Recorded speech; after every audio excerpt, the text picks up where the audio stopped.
Today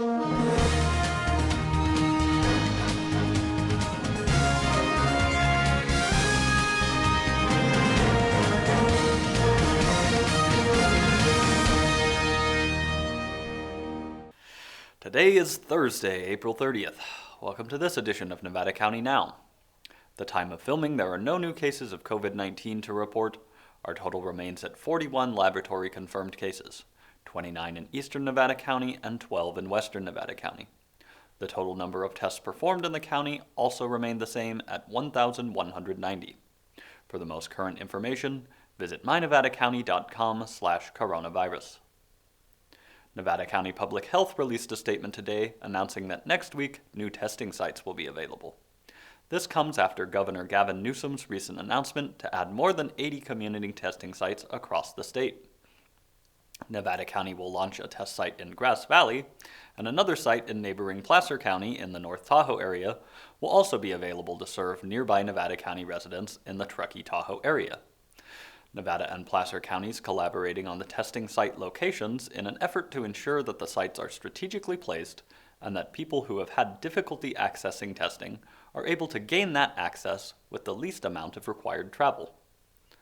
Dr. Ken Cutler, Nevada County Health Officer, said, "These new testing sites will help Nevada County and our neighboring counties dramatically increase testing capacity for those who have had limited access to COVID-19 tests up till now.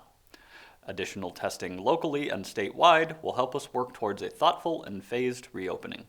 Nevada County is now encouraging all residents with symptoms consistent with COVID-19 to get tested, whether through a provider or through one of these new sites, as testing capacity has grown county-wide.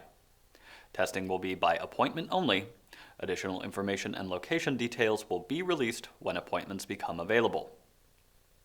The 2020 census is officially underway, though the timeline has been adjusted due to the COVID-19 pandemic. The self-reporting phase, which began March 12th, will now continue through October 31st, instead of ending on the originally scheduled date of July 31st. In-person field activities are set to resume after June 1st as census offices return to full staff capacity.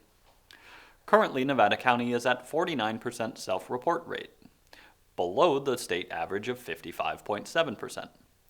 The census will determine funding levels for a range of programs including schools, roads, disaster response, and social services, as well as representation at state and federal levels. Complete the census online by going to my2020census.gov.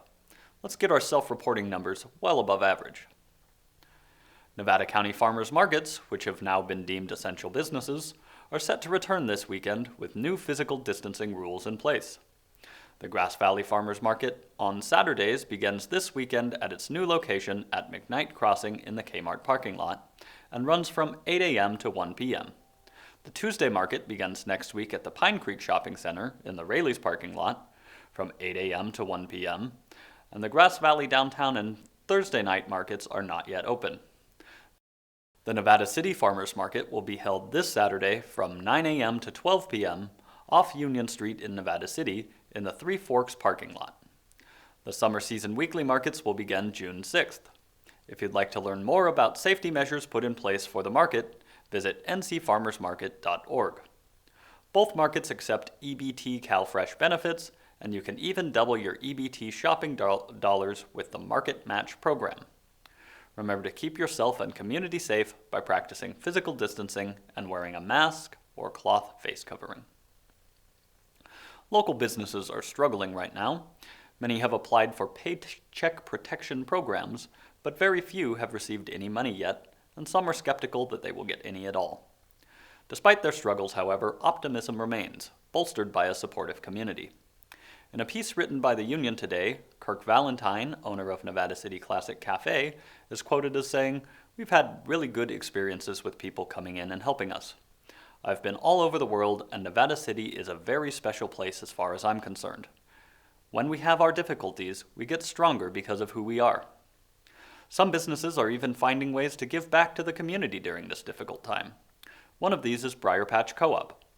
I talked with Rebecca Torpy, the marketing manager for Briar Patch, to find out what they've had to change and how they've still managed to help. Well, it's really been an hour by hour change at the co-op, starting with I think it was March 13th when we decided to close our hot bar and salad bar. That was the first major change we made.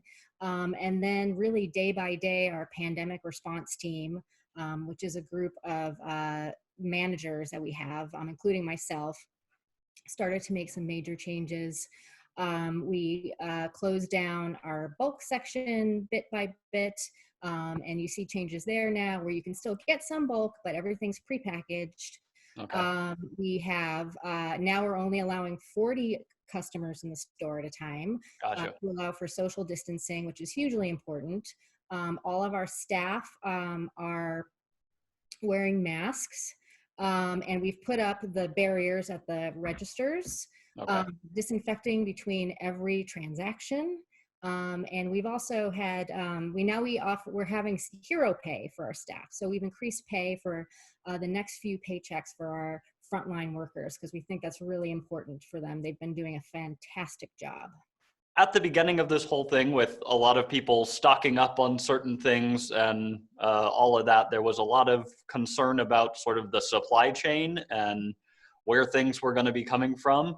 How has that worked out now? Or I know you guys are a little bit different than maybe some of the other types of stores because you source from different places, but how is that looking for you guys?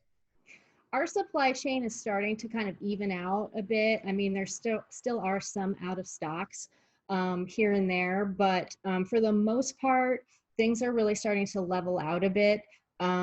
We also are really lucky in the fact that we have such a large array of local vendors and producers that we're working with. So we haven't been affected as much as some of the other larger, national chains. So Right. that's been a good thing for us and for our shoppers. Okay. Gotcha. That is very good. And so are you still helping those local producers? Is buying stuff at your store a good way for people to be giving back and helping the local community in general? Absolutely. I mean, it's been good for our vendors. It's been good for our shoppers. I think it's really helped educate folks on the importance of the local economy as well. Yeah, absolutely. So one of the other main things that I wanted to talk to you about is I keep seeing all over social media, Briar Patch is helping out here, Briar Patch is helping out there. They're donating food. What all are you guys able? What all have you guys done so far, and how have you been able to do it in the middle of a pandemic like this? Well, we've got a really great outreach team, and the donations that usually are coming in, the donation requests haven't been coming in lately because so many nonprofits and community centers haven't been operating. So we decided to start a Helping Our Heroes campaign, which focuses on all of the groups and folks who are working through this pandemic. Our staff, our frontline staff, our store, we know how hard they're working. So we wanted to give back to some of the other people and call out some of those other folks who, just like the grocery stores in the area, are also, working full time to help out too. So that's what we wanted to do. So every week we're focusing on another group of people who are still working to help our community out during this pandemic. That's amazing. So would you be willing to share what a few of those have been? Sure. Last week we brought lunch to the 211 folks. They're all working from home, anywhere from down in Auburn all the way through Nevada City. There are 11 people working, answering everybody's calls on 211, and those calls have multiplied. They're working really hard. Next week, actually, we are going to be supporting our journalists in the Okay. area. We think it's super important that we make sure that the facts are being put out, and that the people who are supporting us with facts and keeping us informed are supported as well. We've been giving to local food banks. We donated 4 pallets of food to IFM along with one of our local producers, our local distributors. And we're just going to keep, supporting anybody we find who are those people who keep, helping everybody out. That's great. Well, thank you for doing that. Yeah. Is there anything else important going on with your business that you'd like people to know about? We just really encourage people to be safe in the store and understand that, our staff have to continue to do their jobs to stock. So, just be mindful that they're trying to keep their distance from you. So it can be sometimes difficult for that to happen. So we're all trying to be socially distant and, we're all doing our best at this, really difficult time. Customers have been amazing, and I just want to encourage everybody to keep their chin up and keep being kind to one another. And we're all going to get through this. Absolutely. Well, thank you for taking the time to join me today, and a big thank you to everybody at your organization, the frontline workers especially, doing everything that they do to help out our community. Thanks for having me. Thanks, Rebecca. And a special thank you to all the retail and frontline workers across the county.